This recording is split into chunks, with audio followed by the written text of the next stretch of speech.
జీవితాన్ని ధర్మ మార్గంలో నడిపించు. నీకు తోడుగా ఉంది 9 భక్తి. మాతృదేవోభవ, పితృదేవోభవ. నేను మీ డాక్టర్ శ్రీధర్. నా ఫోన్ నెంబర్ 9295909819. ఇప్పుడు శ్రావణ మాసం గురించి, శ్రావణ మాసంలో వచ్చేటటువంటి విశేషమైన పండుగలు ఏంటి, విశేషమైన దినములు ఏంటి, వాటి మూలాలు ఏంటి అనేటటువంటిది క్లుప్తంగా తెలుసుకునే ప్రయత్నం చేద్దాము. ఈ శ్రావణ మాసంలో 9వ తారీఖున శ్రావణ పౌర్ణిమ అంటారు, శ్రావణ పూర్ణిమ అంటారు. ఈ పూర్ణిమకి చాలా విశేషం ఉన్నది. ఈ రోజున రాఖీ పౌర్ణిమ అని కూడా మనకి అంటూ ఉంటారు. మార్కెట్లో ప్రతి గల్లీకి, ఆఖరికి మహానగరం దగ్గర నుంచి ఈ రోజున చిన్న పల్లెటూరు వరకు కూడా ఈ రాఖీలు అనేవి అమ్ముతున్నారు. అవి తీసుకొస్తున్నారు. వాళ్ళ ఆర్థిక పరిస్థితిని బట్టి చిన్నపిల్లవాడు రూపాయలు తెచ్చుకుంటే డబ్బులు లేనివాడు, డబ్బులు ఉన్నటువంటి వాళ్ళు 100 రూపాయలు పెట్టి, 1000 రూపాయలు పెట్టి, 5000, 10,000 పెట్టి కూడా రాఖీ తయారీ సిల్వర్తో చేసిన కూడా అమ్ముతున్నారండి. అది దగ్గర 5,000, 6,000, 7,000, 10,000 కూడా ఉన్నాయి. అవి తీసుకొచ్చి ఆ ఆడమ్మాయిలకి, అంటే అందరికీ కాదు, అక్క వరుస అయినటువంటి వాళ్ళు, లేదా అక్కగా భావించేటటువంటి వాళ్ళు, లేదా చెల్లిగా భావించేటటువంటి వాళ్ళు ఎవరైతే ఉన్నారో వాళ్ళు కట్టడము, వీళ్ళు ఏదో కానుకగా ఇవ్వటము అనేటటువంటిది జరుగుతున్నది. ఇది ఎప్పుడు ఇది మార్కెట్ లో అమ్ముతున్నారు, తీసుకొచ్చి నేను కట్టాను, వాళ్ళు ఏదో 500, 600, 1000, 10,000 మనకి బహుమానంగా ఇచ్చారు అనేదే ఇప్పుడు ప్రధానం అయిపోయింది. ఈ విషయమే తెలుస్తోంది. కానీ అసలు దీని మూలము ఏమిటి, ఎక్కడ ఉన్నది, ఇది ఎందుకు చేస్తున్నాము, మూలం దగ్గరికి ఎవ్వరు వెళ్ళటం లేదండి. అది తెలుసుకునే ప్రయత్నం చెయ్యాలి. కట్టేవాళ్ళు 100కి 100 మంది ఉన్నారు ఈ రోజున. పెద్ద వయసు వాళ్ళు వదిలిపెట్టండి, పిల్లలు అది మహా పండగలుగా చేసుకుంటున్నారు. కానీ పండగ యొక్క విశిష్టత ఏమిటి, ఎందుకు చేస్తున్నాము అనేటటువంటిది వాళ్ళు తెలుసుకోలేకపోతున్నారు. వాళ్ళు తెలియదు, మరి పెద్దవాళ్ళు చెప్పాలి. అది మనకి పెద్దలకే 100కి 99 మందికి తెలియని పరిస్థితి ఉంది. దీనికి మనకి పురాణాల్లో ఒక గాథలు ఉన్నాయి. బలిచక్రవర్తి అనేటటువంటి ఆయన రాక్షస వంశంలో జన్మించినప్పటికీ దైవాంశ సంభూతుడిగానే ఉన్నాడు. అన్ని దైవిక గుణాలుగానే ఉన్నాయి. అటువంటి ఆయన విష్ణుమూర్తికి పరమ భక్తుడు. 99 యాగాలన్నీ చేశాడు. ఇక 100వ యాగం చేసేస్తే ఇంద్రుడు గారి యొక్క పదవి ఎగిరిపోతుంది. ఈయన ఆ సీట్లో కూర్చోవలసి వస్తుంది. ఎవరు? బలిచక్రవర్తి.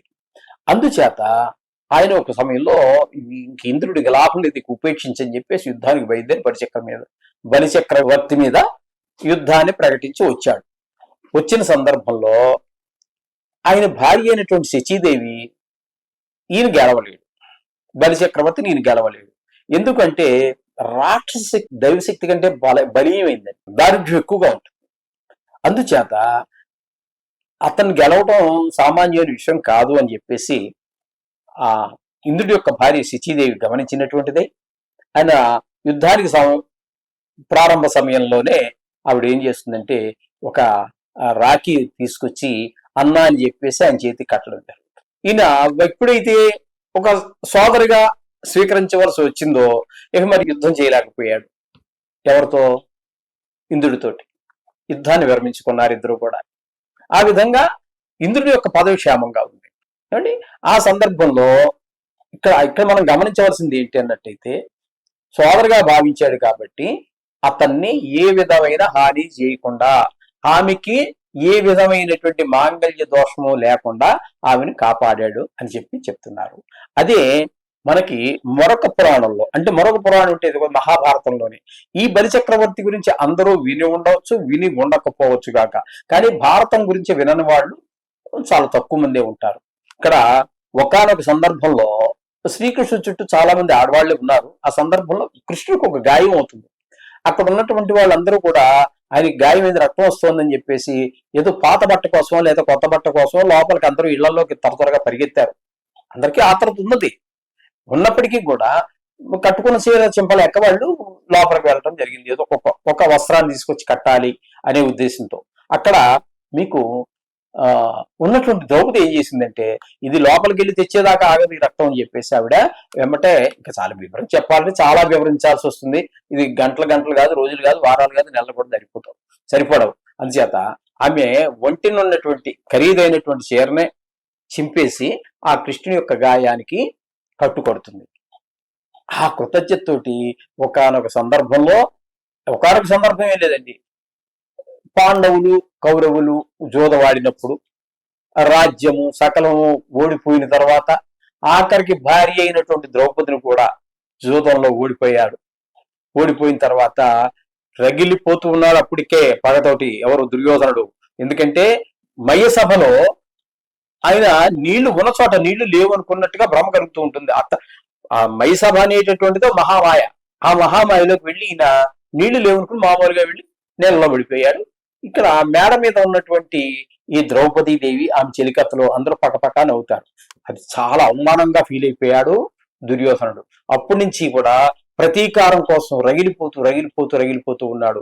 ఎప్పుడైతే వీళ్ళు ఈ జూదంలో సకల రాజ్యాల్ని, నెత్తిన ఉన్న కిరీటాల్ని అన్ని ఓడిపోయి ఇంకా ఏమీ లేని పరిస్థితిలో అక్కడ ఈ దుష్ట సలహాలు ఇవ్వడం కోసం ప్రతి వాళ్ళకి ఒకటి పక్కన ఉంటూ ఉంటారు.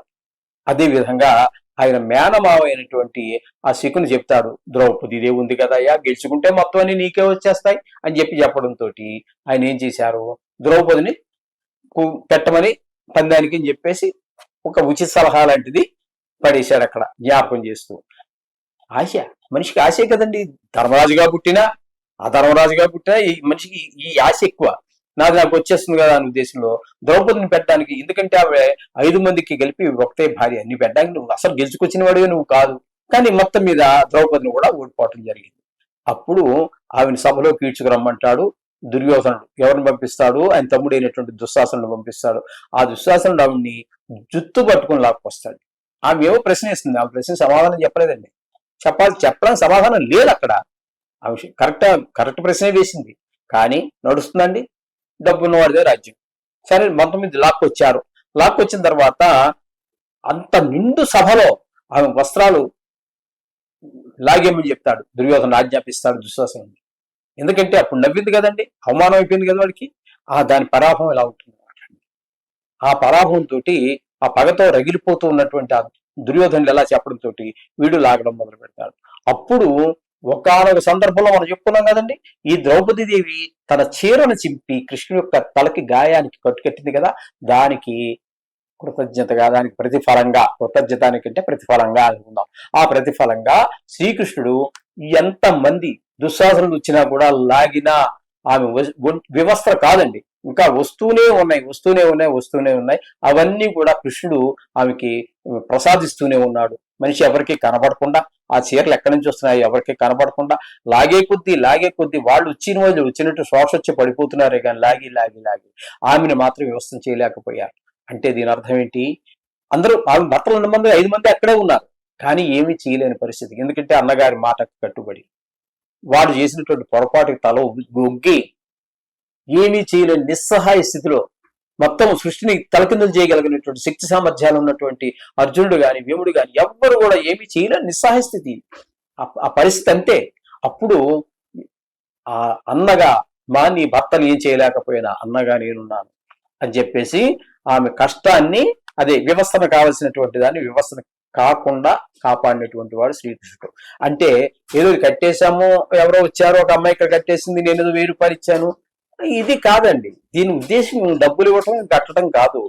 నీ భర్తలు కూడా కొన్ని సందర్భాలలో నిన్ను రక్షించలేకపోతే అన్నగా నేను రక్షిస్తాను, నేనున్నాను అని చెప్పటమే దీని యొక్క ప్రధానమైనటువంటి ఉద్దేశం.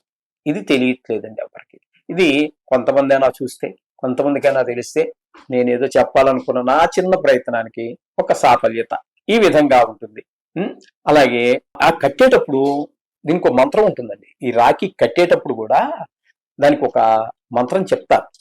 యాన బద్ధో బలిరాజా దానవేంద్రో మహాబలః తేన త్వం అవిబధ్నామి రక్షే మాచల అని చెప్పేసి ఈ మంత్రాన్ని చెప్తూ కట్టడం అనేది సాంప్రదాయంగా ఉంది.